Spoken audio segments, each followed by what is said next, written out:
We know the value of vulnerability, but we don't necessarily know how to do it best at work. Some leaders do show vulnerability, but then don't connect it back to leadership. In this episode, where we go wrong, how to do better, and what real vulnerability sounds like. This is Coaching for Leaders, episode 648. Produced by Innovate Learning, maximizing human potential.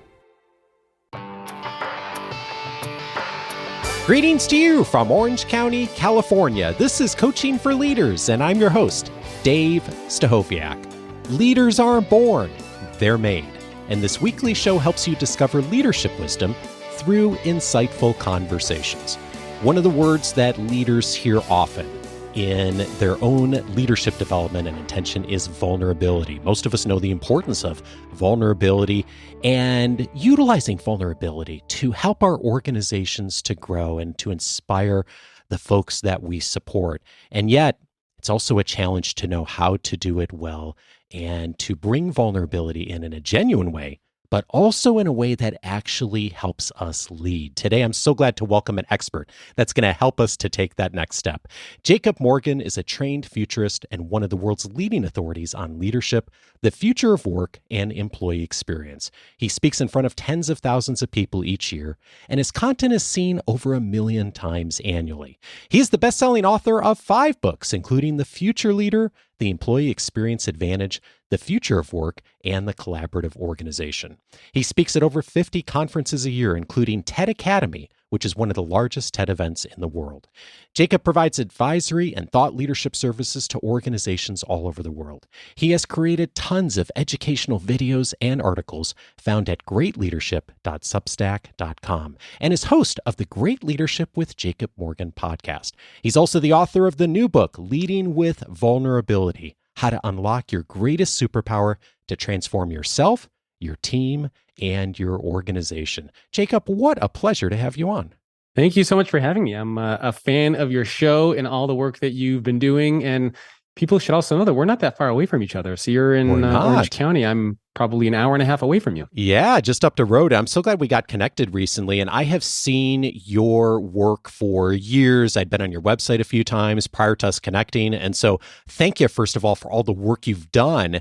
And as I was reading the book, you don't have to go far in the book to discover that this wasn't an easy book for you to write. And one of the stories that you share is that shortly after signing the contract for the book, you started having panic attacks. What happened?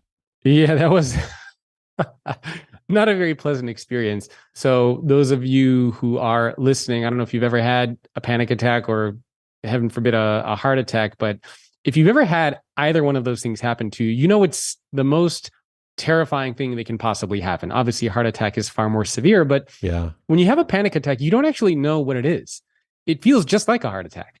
And so for me, what was happening, as you alluded to, this was a few weeks after I signed the contract for my book. I was standing in my bathroom and I was brushing my teeth. It was around 7:30 in the morning. And as I'm brushing my teeth, and again, I'm just standing there and not doing anything. All of a sudden, I notice my heart starts just beating like crazy. It probably 130 beats per minute. And I'm not even moving. My resting heart rate is probably between 50 to 60. I'm at 130. So my heart starts beating out of my chest. And I'm like, all right, that's a little weird. Then all of a sudden, I have trouble breathing. I'm like, I'm like, okay, something weird's going on here. My vision became blurry. And then I was overcome with this just feeling of dread and panic. It almost felt like somebody had injected me with so much adrenaline that my body couldn't handle it. Oh, so scary. Oh yeah, it was terrifying. So I was freaking out.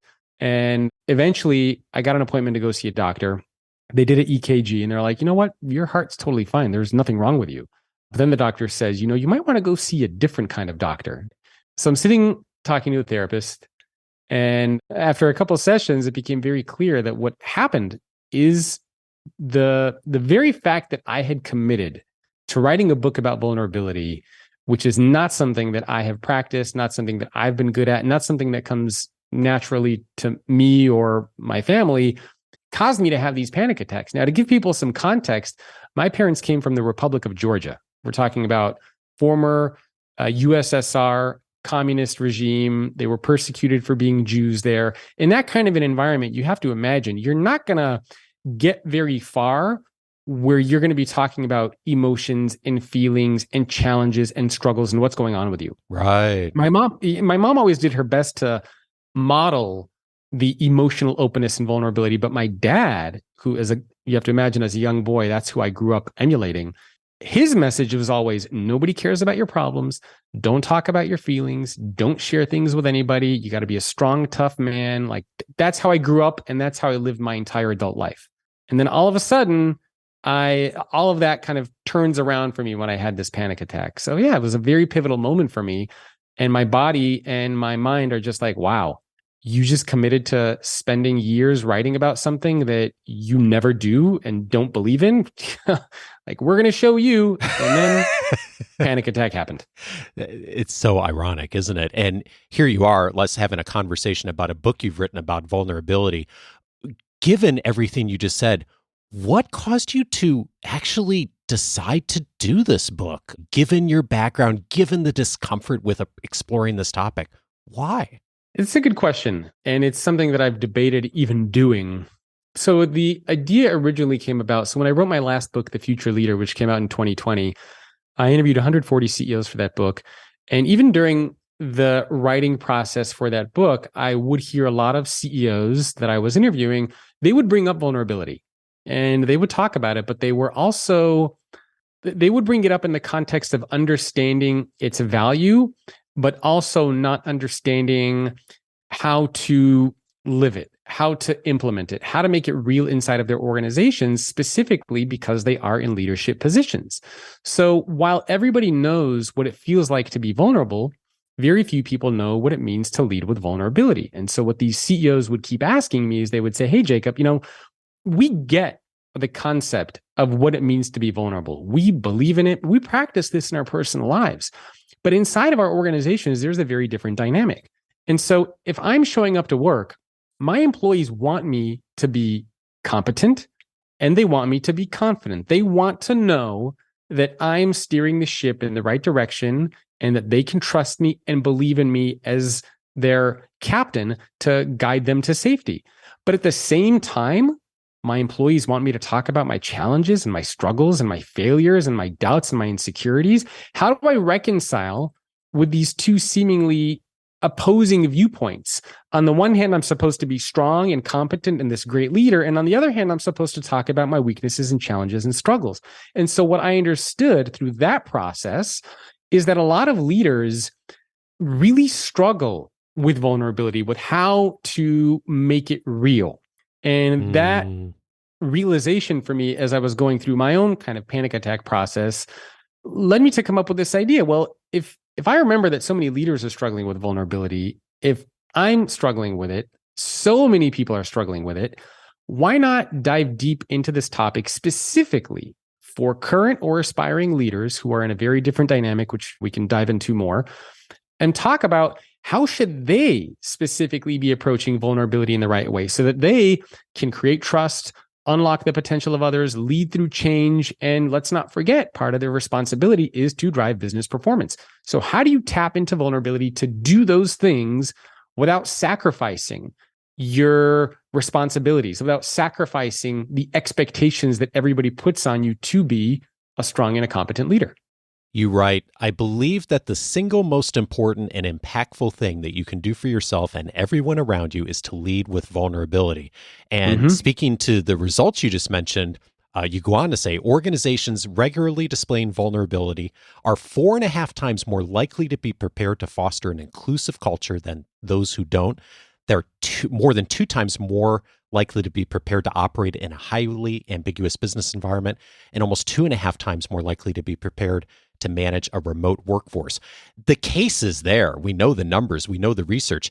And while I think a lot of us do know that intellectually, like when you say, okay, it's important, vulnerability and leadership, like a lot of people would be nodding their heads, certainly in our audiences, but we don't do it in practice on a regular basis, do we? No, we don't. And so the message that I have in the book is a little bit counterintuitive. It's not to be vulnerable at work. It's to lead with vulnerability. And I can talk a little bit about what the difference is and share a story there. I actually think that for leaders, purely being vulnerable is dangerous. It can cause more harm than good. And I'm sure we just talked about the panic attack and all these CEOs, and your listeners are probably like, well, what is Jacob talking about here? So let me illustrate this with a story if I can. Please. So one of the stories that I talk about in my book is from Hollis Harris. And Hollis Harris used to be the CEO of struggling Continental Airlines. And one of the things that Hollis Harris did in, I believe it was August 20th, 1991, Hollis goes in front of his entire workforce. He sends out a memo to everybody, and he basically says, our company is struggling. We're going down. I'm not sure what to do. I need everybody at this company to pray for the future of our business. Okay, that was his message to the organization.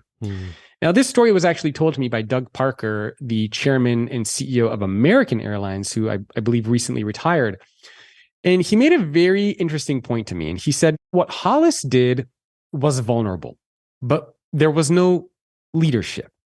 And so the distinction there is very important, because had Hollis been, let's say, Joe in accounting, he's been at the company for a few years, maybe he doesn't have any direct reports, and he shows up to work and he says, you know what? I don't really have faith in the future of this business anymore. We're struggling. I don't know what's going on, but I think the company is really in trouble. Somebody would probably go over to him and say, hey, you know what, Hollis, it sounds like you're having a bad day. Why don't we go out for lunch? Why don't we go grab some coffee, maybe take some of the day off, and we'll see you tomorrow. And that's it. That would have been the end of that. But when you're a leader of a team or a function of a business and you show up to work and you ask your employees to pray for the future of the business, and you just come in and you say, I don't know what to do. I need help. I'm making mistakes. People are going to look at you and say, wait a minute. Why are you in this leadership role? What are you doing here? You are not the right person to be leading our company and our business. Now, let me contrast this with several, many other stories I heard from CEOs. One of them came from Fleetwood Grobler. He's the CEO of a South African energy company called Sasol. He took over the business, 32,000 employees. When he took over the business, they were around $13 billion in debt. Okay, the banks were about to come in and repossess the entire company and take everything over. And this was even before the pandemic happened. Then the pandemic happened. This was shortly after he became CEO. And he too was in a very similar position to Hollis. And he too had to address his entire workforce. And he too had to be vulnerable, but the message that he gave was very different. His message was to his employees, I have a vision for where I want the business to go. I have an idea of how we can turn things around. I don't know the exact steps that we can take, but I believe in my team. I believe in you as employees. And I think that we can rebuild trust in our customers and in our employees. And if you are willing to go with me on this journey and help me figure out the steps that we need to take, then together we can turn this business around and be successful. That is a very different message to give than to simply say, pray for the future of the company. So the difference here is what Hollis did is he was vulnerable. What Fleetwood did is he led with vulnerability. The key distinction here, and the way that I like to define this, is what does it mean to lead with vulnerability? What does it mean to be a vulnerable leader? And the way that I define being a vulnerable leader is a leader who intentionally opens themselves up to the potential of emotional harm, but while taking action to create a positive outcome. It's that second piece of the puzzle that most people forget to do. How do you take action to create that positive outcome? That is what Hollis didn't do and what Fleetwood did. So the emotional exposure piece, sharing something that puts you out there, is vulnerable. The leadership piece is the action that you are going to take to improve the situation, to grow, to move forward, to help solve a problem. And that is why I always tell leaders, do not be vulnerable, lead with vulnerability instead. There's so many ands there, aren't there? It's, yes, vulnerability, of course, and the leadership message with it. And your whole book is really built around this equation, and you introduce it early on. Vulnerability plus leadership equals vulnerable leadership. Now, you look at that, and I actually looked at that graphic at first when I was reading it a few nights ago, and I'm like, okay, that's kind of obvious, right? And and it is. But then when you really start thinking about it and you think about those examples you just cited and how often we think like vulnerability is vulnerability itself, but we don't think to add on the leadership piece of it. And that's where I think like this is so critical of being able to do both. Oh, I couldn't agree more. I mean, there's a chart in the book that has a little bit of those comparisons too. And, simple way to kind of build on what we were sharing is to think of being vulnerable. And when you hear these things, you don't inherently think that these are negative or they're bad, right? Being vulnerable is things like admitting to a mistake, ask for help, you show emotion, you say, I don't know, you talk about challenges or struggles, you're unsure. Now, inherently, you hear that and you're like, wait a minute, what's wrong with that? What's wrong to show up to work and talk about a mistake? That's a vulnerable thing to do. That's right. Yeah. But again, we are talking about somebody who is a leader, right? Current or aspiring leader. So what I encourage you to do, being vulnerable, yes, admit to a mistake. How do you add the leadership piece to that? How do you lead with vulnerability? Well, you take the admitting to a mistake and instead you say, so instead of just showing up to work and saying, hey, I'm really sorry. I made this mistake, Dave. I screwed up. My bad. What's far more powerful and what leading with vulnerability means is if I show up to work and I say, hey, Dave, I made this mistake and I'm sorry that it happened, but here's what I learned from the mistake that I made. And here's what I'm going to do going forward to make sure that this does not happen again. Another example, you ask for help. I could show up to work tomorrow and I could say, hey, Dave, I have no idea how to do this. Can you help me? That's very vulnerable. What's leading with vulnerability is if I show up to work and I say, hey, Dave, I don't really know how to do this. Can you help me? And after you help me, here's what I'm going to do to make sure that I absorb the information so that I know what to do going forward.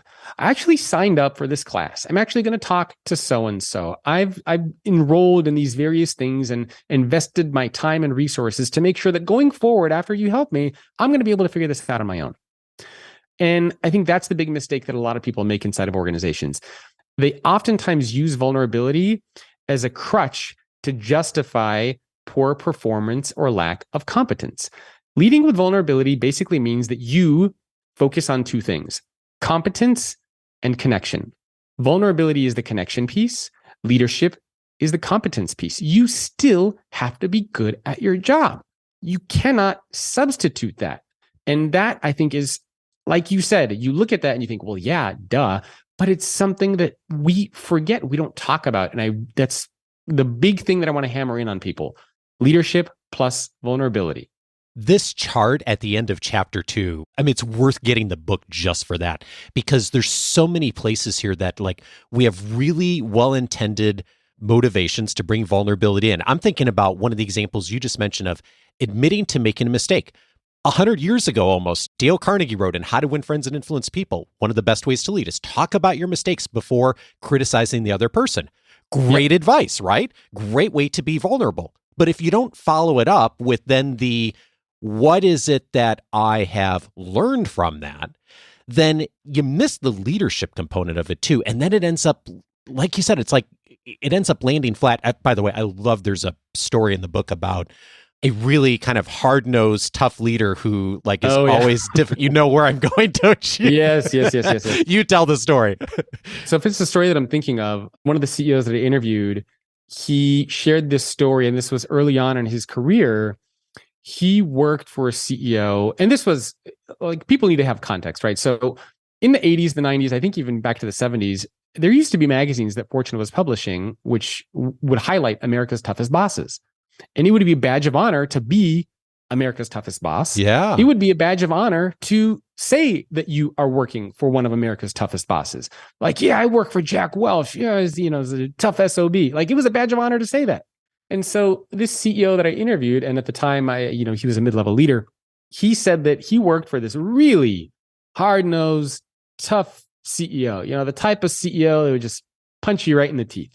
And then one day, this person that I interviewed shows up to work, and the CEO of the company at the time calls in a bunch of his direct reports. I think it was like 10 or 12 people. He puts them into a conference room, and he starts playing a song, and he starts playing "The Wind Beneath My Wings" by Bette Midler.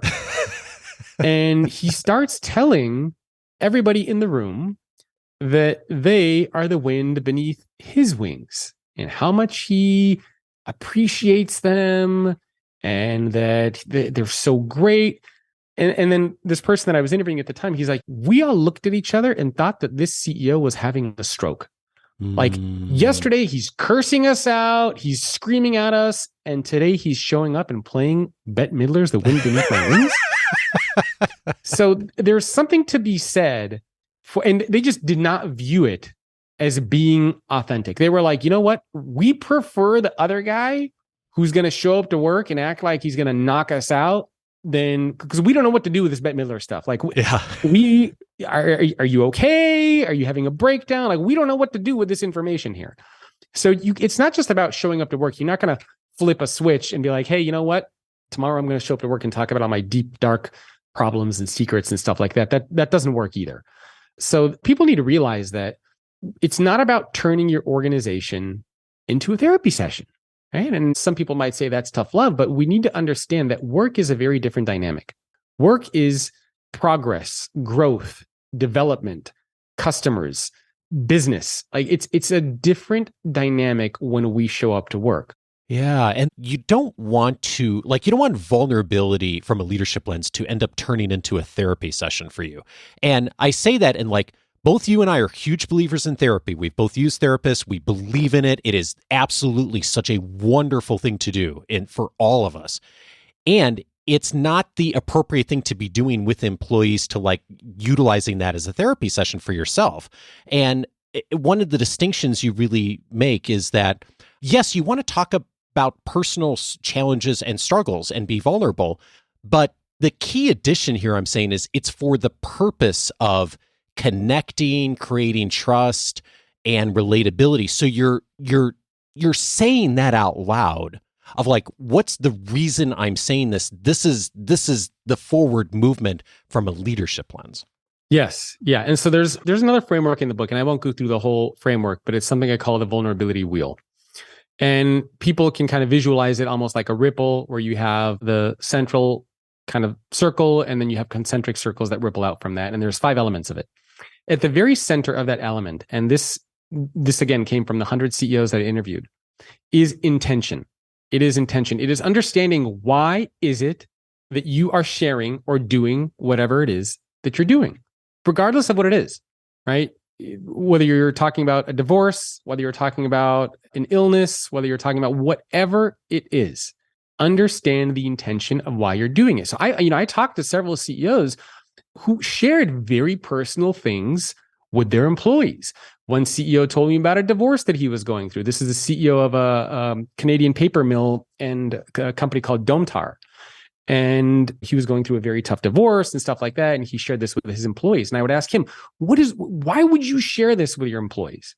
There was another CEO that I talked to. His daughter she suffers from a rare genetic disorder called BPAN, where she's in her mid-20s. She's never spoken a day in her life.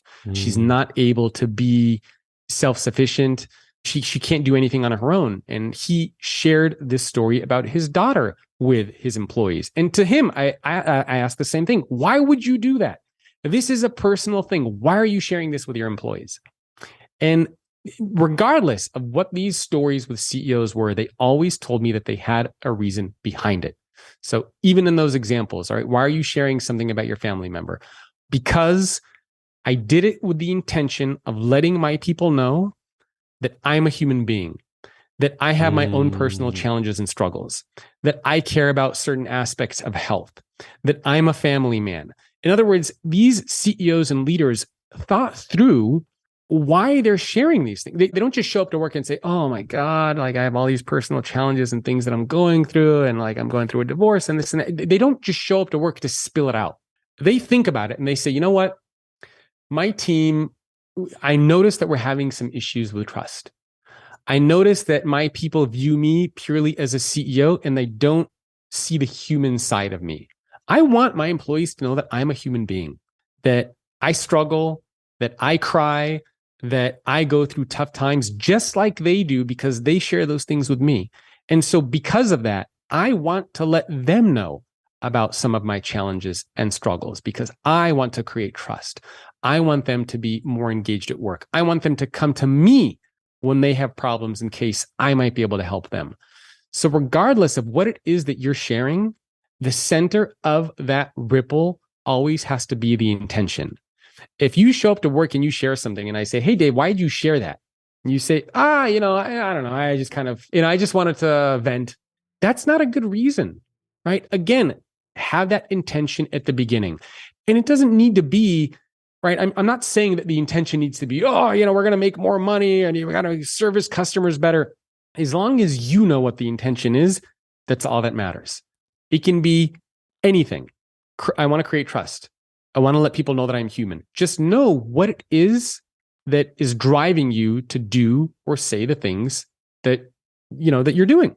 Yeah. And there's a leadership reason behind that. And I think what a great question to ask ourselves, like when we're thinking about, do I want to share? Because I know I've had this thought. I'm sure you have. I know most leaders probably do. Like, am I going to share this story, this example, this what's going on, this struggle, whatever? And just asking that question, what's the reason I'm doing this?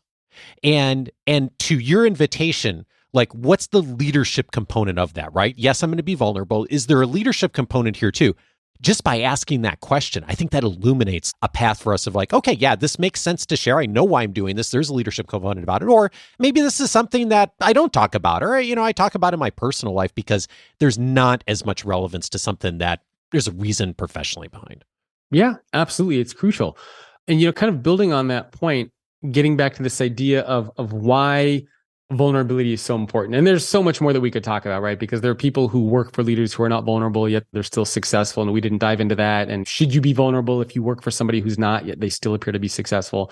But one of the themes that I wanted to touch on, which I think is also very, very important, is this idea of implicit versus explicit vulnerability and dependency. So one of the things that a lot of leaders forget is that if you are in a leadership role and you have people working for you, they're already vulnerable to you. They are already dependent on you, because as their leader, think about it. You can make their life a living hell at work if you want.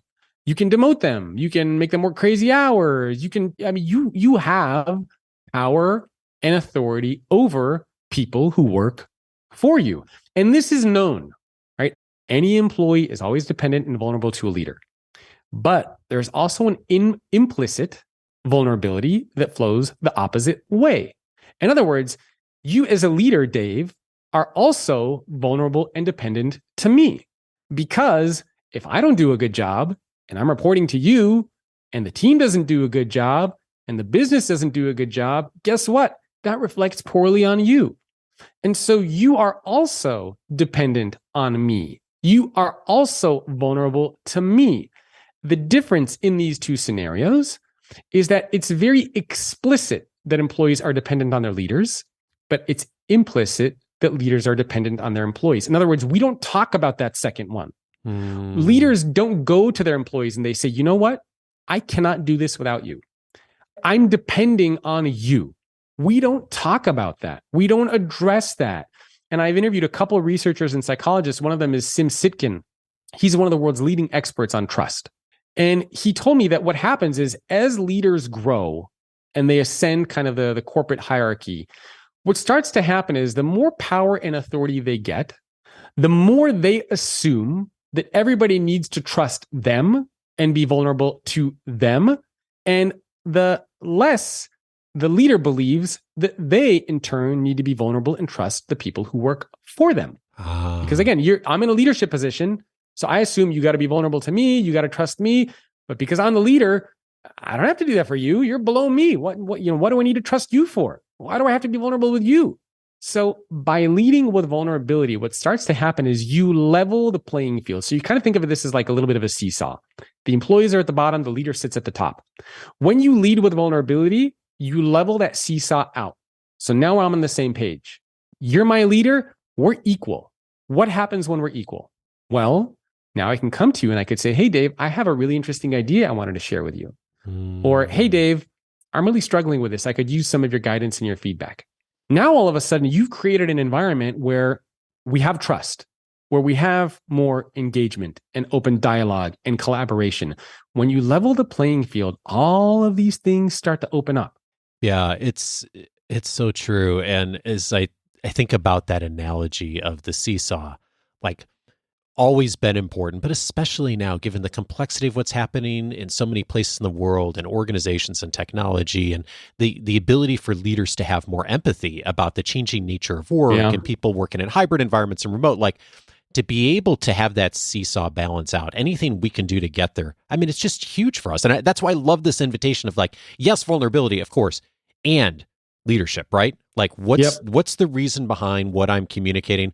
I hope folks will get the book. I mean, we've really just covered a couple of pages. There's so much more in the book that really, as you alluded to, there's so many questions we're not answering in this conversation, but the place to start is asking that question, what's the reason I'm doing this and what's the leadership component of it? I think if like you start there, what a great place to begin.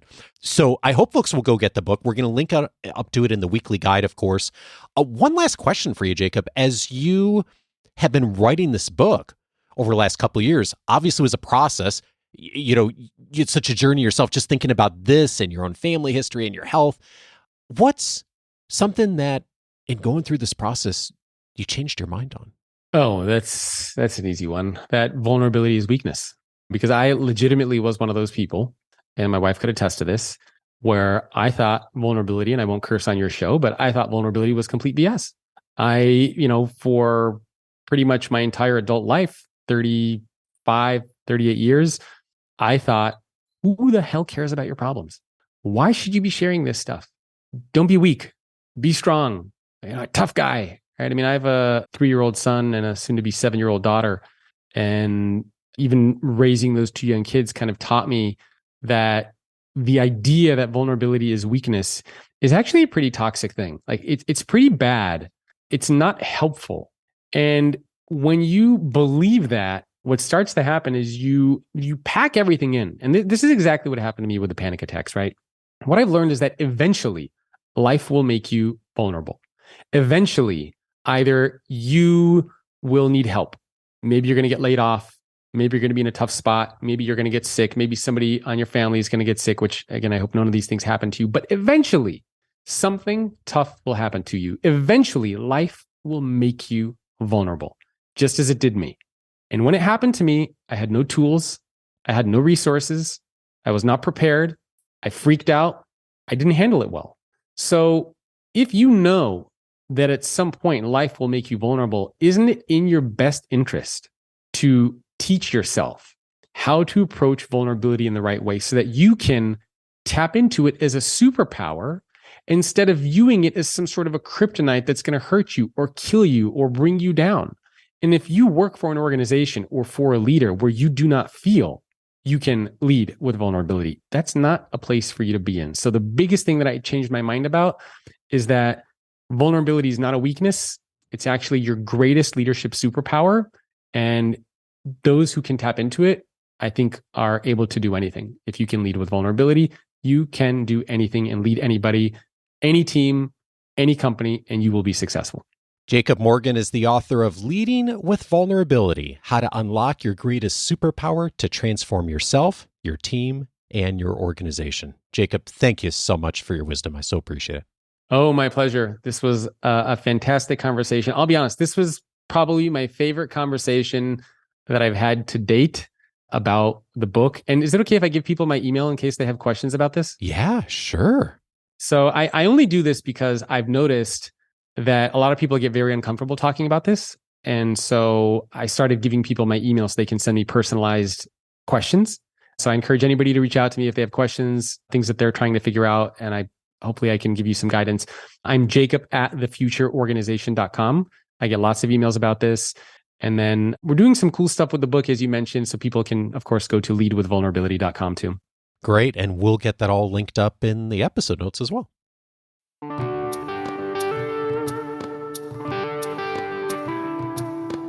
If this conversation was helpful, a few related episodes that I definitely recommend for you. One of them is episode 254, Use Power for Good and Not Evil. Dacher Keltner was my guest on that episode.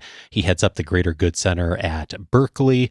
A wonderful conversation about the reality of leadership and power for many of us, that when we have more power, we tend to have less empathy in our actions and in our behaviors. It is just a reality of leadership for many people. And we talk in that conversation about how do you work against that. Awareness is an important first step. Episode 254 for that. A great complement to this conversation on vulnerability. I'd also recommend the episode with Vanessa Bonds, How to Use Power Responsibly. That's episode 551. We often don't realize how much power we have since it doesn't feel that way to us. We're used to the role, we're used to the influence we have, and yet often we have more power than we think, as Vanessa says. A great compliment to this conversation, episode 551 for that. And then finally, I recommend episode 553. The 4 storytelling mistakes leaders make. David Hutchins was my guest on that episode. He's our resident storytelling expert. And one of the points David makes in that episode comes right back to what Jacob said today. A mistake that leaders often make in storytelling is to tell a powerful story, but then to not connect it back to the why. Why did I just tell this story that I told in front of 150 people or in front of this week's staff meeting? It comes right back to vulnerability plus leadership. And that's one of the things David advises as well, too. If you're going to tell a story, make sure you explain the why. May be obvious to you, but may not be obvious to everyone else who hears it. It's one of the many pieces of great advice in that conversation. Again, that's episode 553. All of those episodes, of course, you can find on the coachingforleaders.com website. If you haven't yet already, set up your free membership at coachingforleaders.com. I'm inviting you to do that. It's going to give you access to an entire suite of benefits that are all free inside the free membership.